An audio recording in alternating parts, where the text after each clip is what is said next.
Spatzi, ¿cómo está? Buenos días. Diego, buenos días. La verdad, agradecerle por la invitación. A ver, es cierto que la coyuntura política ya prácticamente, creo que todos los partidos, todos los que aspiran a ser candidatos ya están en carrera, aunque no está autorizado legalmente, pero todos han tomado ya esa decisión y todos quieren presentar ya a la población cuál va a ser la estrategia y para, inclusive no solamente en ese sentido, ya para captar votos, ¿no? Entonces ya creo que hay una pre-campaña, la verdad, no es una campaña oficial, pero es una pre-campaña. Eso digo también porque cuando ya hay un cronograma ya especial autorizado por el tribunal y el tribunal ya tiene toda la legalidad de controlar todas las campañas a todos los partidos. Y en este momento no hay, cada uno puede hacer todavía la forma como ellos decidan. Y en ese contexto creo que estamos viviendo. Yendo de lo general a lo particular, arrancaremos por la mirada de Félix Pazzi como un líder político, como alguien que ha estado en función pública, como alguien que está en la arena política hace tiempo. ¿Cómo ve este periodo preelectoral? ¿Cómo ve estas elecciones del 2025? A ver, en primer lugar, nada novedoso en términos de hace 20 años. Seguimos en el esquema de polarización, no hemos superado esa polarización fundamentalmente marcada por cuestiones de identidades étnicas. Creo que sigue primando ese elemento bastante fuerte. En ese sentido, la parte de la oposición tiene objetivos de unirse, pero no a base de un programa así pensado en el país. No sé si habrán discutido las filosofías. Yo creo que se han discutido entre todos los que han pretendido o están queriendo unirse solamente un objetivo común que les une: cómo sacar al MAS del poder. Eso es el objetivo. Pero así no se construye la unidad. Es imposible. Es como decir, ¿cómo golpea al enemigo? Pues, y todos tienen un enemigo, el enemigo es el, ¿no? Sea Evo Morales o sea cualquiera. Entonces, así no es posible. O sea, con el antimacismo no alcanza. No, es que el antimacismo, porque precisamente todos le luchan, pero y se olvidan, ocupan más tiempo en precisamente cómo sacar la mugre al enemigo, nada más, ¿no? Y ni siquiera hay que sacar mugre con programas, sino que solamente insultando, poniendo adjetivaciones, descalificaciones de todo tipo. Esta es la característica en este momento, ¿no?, de esa pretensión de unidad.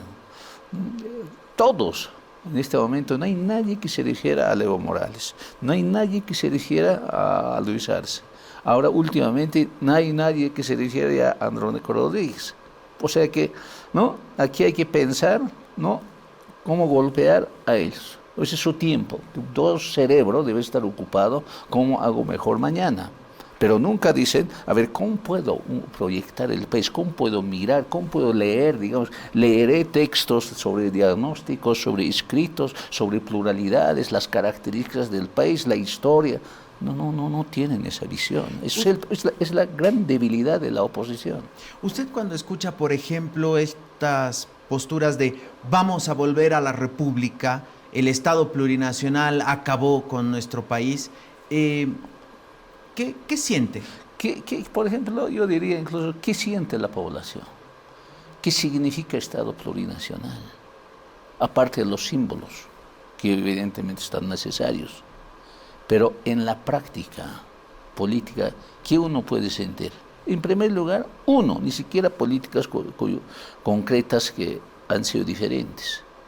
Uno siente precisamente la exclusión, la negación de esa población plural, heterogénea que existe. Es la negación de esa sociedad que habló ya en 1980 Zabaleta, esa sociedad abigarrada. Y Zabaleta precisamente decía, toda esta élite de poder no comprendía la sociedad que es abigarrada y profundamente étnica. Eso ya dijo Zabaleta. aunque hay muchos autores, pero hay una negación de esa posibilidad.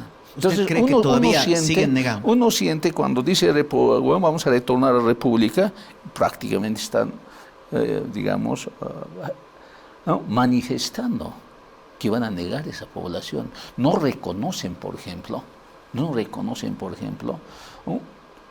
que desde 2005 ha habido una inclusión en los diferentes espacios de poder a los sectores sociales más excluidos, en este caso los indígenas. La pollera, el poncho, los cascos, puede ser algo simbólico, pero la participación en sí ya dice mucho. Dice, esto es la pluralidad, esto es Bolivia, ¿no? Eso es lo que está diciendo. Ahora, en ese escenario, digamos, particularmente en los espacios legislativos, ¿no?, al parecer que no se entienden esas dos composiciones étnicas, indígenas y blancamestizas. Parece que no se entienden y se pelean, se niegan mutuamente, ¿no? Pero la participación de esa característica debía servir para negociación, ¿no?, precisamente para comprender, ¿no?, hacer una convivencia en un espacio de poder. Pero no ha sido posible. Y más bien han marcado y han profundizado más la polarización. Y esto es más o menos cuando dicen la República, pero además eso se asocia con algunas políticas. Por ejemplo, ¿no?, cuando dicen hay que aquí marcar nuevamente el libre mercado, el liberalismo, toditos en fila están diciendo, a uno que recuerda un elemento fundamental: venta de recursos naturales.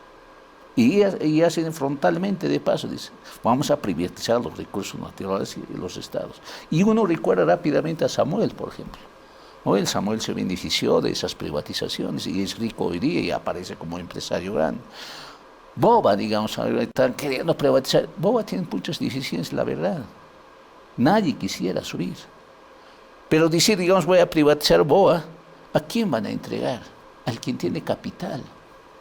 Pero no van a entregar a una asociación, por ejemplo. No van a entregar a una empresa comunitaria. No van a entregar a una cooperativa. ¿Por qué? Porque ellos no tienen posibilidades de tener, en primer lugar, de capital. En segundo lugar, no tienen posibilidades legales de tener capital. Porque es eso un problema estructural de nuestro país. Eso es lo que hay que abrir. Por ejemplo, hubiera sido distinto si el Código de Comercio hubiera incluido a las cooperativas, que está incluido como cooperativa, como empresas solidarias, mientras la empresa privada está concebida como con fines de lucro. ¿Por qué esa diferencia? Y la gente, digamos, más popular se aglutina en cooperativas. ¿Por qué negar la posibilidad de que tenga fines de lucro? ¿Por qué no pueden competir cooperativa y empresa privada en igualdad de condiciones? Empresa comunitaria que está en la Constitución, pero no han cambiado ninguna normativa para viabilizar eso. Código Comercio, ¿qué va a permitir? O otro tipo de empresas, las asociaciones. Porque la asociación de transportes que tiene cierta experiencia de manejos, tranquilamente puede adjudicarse un transporte aéreo. Pero no, como asociación de transportes no van a poder ni tener capital ni legalidad. Entonces la Bolivia profunda precisamente es lo que hay que construir, esa institución pluralidad diversa con marcos legales iguales. Entonces eso es lo que recuerda el Estado republicano. Entonces van a adjudicar, ¿no?, con la privatización a sus amigos. Probablemente estamos enriqueciendo solamente a ese grupo. Esto es el recuerdo de... No, y podemos hablar de muchos elementos. Ahora, eso yo quiero decirte porque yo, por ejemplo, no soy partidario de las estatizaciones de los recursos de manejo de economía. De que todo esté en manos del Estado. No, nunca estoy de acuerdo, jamás he planteado, ¿no?, la cuestión de que haya una economía planificada a partir digamos, del Estado, la cual fue el socialismo, no estoy de acuerdo. Pero sí, digamos, como Estado, digamos, como empresa pública, puede ser en recursos estratégicos o que compita igual con las empresas privadas, cooperativas, porque el agente económico tiene que ser diverso. lo que es característica de nuestro Bolivia. ¿Por qué no permitir, por ejemplo, las asociaciones de infinidad de rubros que puedan adjudicarse obras? Te voy a dar un ejemplo. Constructores, albañiles que tienen una asociación, porque ellos al fin y al cabo hacen. Pero para alguien profesional, tiene que necesariamente para adjudicarse, organizarse en una empresa, SRL o sociedad anónima. Estás obligado por ley. Digamos, para construir una escuela en algún municipio. Porque tranquilamente, un tinglado, una escuela, un puente menor, tranquilamente pueden hacerlo. Pero la ISEFCO no te permite. ¿Por qué no abrir la ISEFCO para que puedan adjudicarse directamente ellos, competir? Hasta la corrupción disminuiría. O, por ejemplo, hay adjudicaciones para sillas o para bancas de la escuela, etcétera, infinidad. Estoy poniendo ejemplos. Ahora, señor... Eso es el problema. Entonces, cuando hablas de la República, estás hablando de esa posibilidad de negación, aunque el MAS tampoco concretó, es una tarea pendiente, pero es un proyecto popular. Ahora, señor Pazzi, cuando usted mencionaba hace 20 años y los actores, cuando uno hace el recuento de las elecciones del 2005, que fueron exactamente hace 2 décadas, en la papeleta estaban Tuto Quiroga y Evo Morales, las elecciones que ganó Evo Morales. El 2009 estuvo Evo Morales y Manfred Reyes Villa, también Samuel Doria Medina, pero Manfred Reyes Villa fue el segundo lugar. En las elecciones del 2014 fue Evo Morales, Samuel Doria Medina. En las del 2019 fue Evo Morales y Carlos Mesa. En las del 2020 ya no estaba Evo Morales, pero sí estaba Carlos Mesa. El factor de sorpresa, digamos, fue Luis Fernando Camacho. Y hoy en día vemos a un Evo Morales que nuevamente pretende postular a la presidencia, pero acompañado de los mismos actores que estuvieron en las últimas 20 años.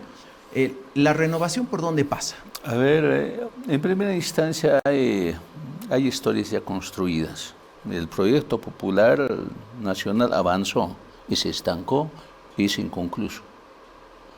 Lo que estoy, por ejemplo, diciendo que esa pluralidad debía viabilizarse, hace tiempo debieran hacerlo. Una vez que aprueben la Constitución, inmediatamente debían desmontar todas las normas que obstaculicen esa pluralidad.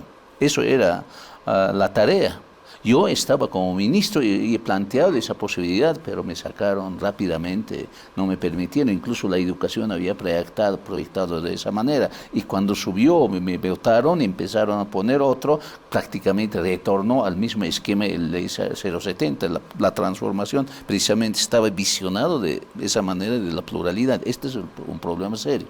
Se estancó por ciertas, yo diría, no sé, errores, ambiciones de una élite, de un grupo o de la persona. De eso creo que hoy es conjunto, ¿no? Ya han empezado a trabajar, enfatizar solamente, ¿no?, en la visión de eternización de una persona en el poder y confundieron ese grupo que estábamos yendo al camino al socialismo, que no era una reivindicación de esta sociedad plural, indígenas, interculturales, mineros, no era esa la intención, no, jamás se habló de ir al socialismo. Evidentemente ahí digamos, vino los izquierdistas y además en esa coyuntura están viniendo los que eran tan socialistas, pero había caído Muro de Berlín en 1989, entonces estaban ya en términos de fracaso. Esa gente intelectual de izquierda, ¿no?, también empezó a trabajar ya, a adecuarse a las coyunturas de ese momento al país, ya hablaron de la plurinacionalidad, interculturalidad. Eso es la situación real, pero ya estábamos en el camino de la pluralidad, hasta que Sánchez Lozada incluso comprendió, vamos a hacer educación intercultural, o sea que estábamos entrando en la onda, triunfó, pero lamentablemente Evo Morales y su entorno empezó a encaminar, por lo menos en términos de eslogans, publicidad, discurso, hacia el socialismo. Además se alió ya con los socialistas como Cuba. Entonces, a todos hace entender que es socialista. Aunque, yo te voy a decir, no es socialista el país en la conducción de Evo, tal como es esquema teórico y práctica política, no lo es. Habrá pretendido organizar algunas empresas estatales, tener un control regulador fuerte del Estado, pero no es socialista. ¿Cómo ve la Bolivia de hoy, a casi 5 años del gobierno de Luis Arce? En realidad, en este momento hay que admitir que estamos en una situación de crisis que hay que salirlo. No puede negar nadie, por ejemplo, la escasez de dólar, la falta de circulación. Por ejemplo, eso, por ejemplo, se podría haber solucionado tranquilamente el gobierno. Yo hubiera implementado, por ejemplo, rápidamente un tipo de cambio flexible. Es decir, unas semanas sube y otras meses bajamos más, entonces la especulación duda, ¿no? Ya no hay, y se estabiliza, digamos, la especulación. Pero también, ¿no?, debía pensarse seriamente, ¿no?, cómo tener más dólar. La única manera, digamos, como ya no hay venta de gas, que era el fuerte ingreso del dólar, ahora no hay, ha disminuido, no hay, y el sector privado, exportador, nunca aportó más de 70% en manejo de dólar, siempre fue el Estado, un 30%. Ese 30% existe, y ese 30% es ahorita que está en el mercado, ¿no?, de especulación, ¿no? Entonces, lo del Estado ya no existe. Esto es un problema del ciclo histórico solamente por venta de nuestros recursos naturales. Siempre fue así. Eso no es una novedad tampoco. Entonces, eso por ejemplo hay que pensarlos, ¿no? Yo ya alguna vez he dicho, sí, en muchos momentos hemos dependido de la goma, de la minería, de todos los recursos naturales. Un gobierno fuerte acompañó con el ciclo, ¿no?, de los recursos naturales. Cae el recurso natural, también se va un gobierno. Así parece la historia. Parece que todo se repite, ¿no? Pero debía ser más profundo. Ya alguna vez había dicho, incluso cuando estaba alguna poder, mira, yo ya había planteado en ese momento a algunos ministros, había compartido con Carlos Villegas, que está fallecido, cuando estábamos elaborando el plan. Yo le había dicho, mira, seriamente pensaremos en la sostenibilidad de la exportación. Eso no hace el Estado, ni se hace a través solamente de recursos naturales. Aprovechando este buen momento de venta de recursos naturales, ¿no?, debíamos elaborar una norma que estaba en la intuición, a la legislatura había condiciones, yo decía, estudiaremos técnicamente un 40% que se destine la transferencia de esos recursos a la gente privada, a la sociedad civil, para que esta sociedad civil pueda, digamos, potenciarse en términos de empresa privada, cooperativas, asociaciones, en términos de empresa comunitaria, que sean potentes y sean ellos los encargados en exportar, y nosotros más bien nos ocuparemos en captarlos, en, digamos, negociar los mercados donde podemos abrirnos. Eso era la idea. Si hubiera sido así, no hubiéramos dependido solamente nuestros recursos, nuestra liquidez hubiera dependido ya de estos sectores ya sostenibles de la sociedad civil, organizarse económicamente en plurales y en heterogéneos. Eso era el planteamiento, pero no se pudo concretar porque había visiones, no, porque hay que hacer escuela, todo el Estado tiene que invertir, está bien, hay que invertir en carreteras, comunicación, infraestructura productiva, muy bien, pero también potenciar a la gente que realmente lo hace, ¿no? Félix Pazzi, ha sido un placer conversar con usted. Queremos convocarlo para otro día, hablar un poquito más de las elecciones. Mucho se va a hablar, sin duda alguna. Nos quedan, ¿cuánto les decía al inicio del programa? 193 días para las elecciones. En teoría van a ser el 17 de agosto. Al año se vienen las subnacionales. Así que ahí quiero hablar en qué va a estar Tercer Sistema. Muchas gracias. Gracias. Yo, la verdad, para terminar, estoy en un trabajo de articular una unidad a todas las organizaciones. Ahí iremos lanzado públicamente. Hoy día estamos ya contactándonos con todas las organizaciones para promocionar un único candidato de esta visión, digamos, del proyecto popular nacional, Andrónico Rodríguez. Es lo que estamos haciendo, y en ese trabajo está el partido político Movimiento Tercer Sistema. En marzo ya vamos a tener un candidato oficialmente. Esperamos que Andrónico reflexione y acepte.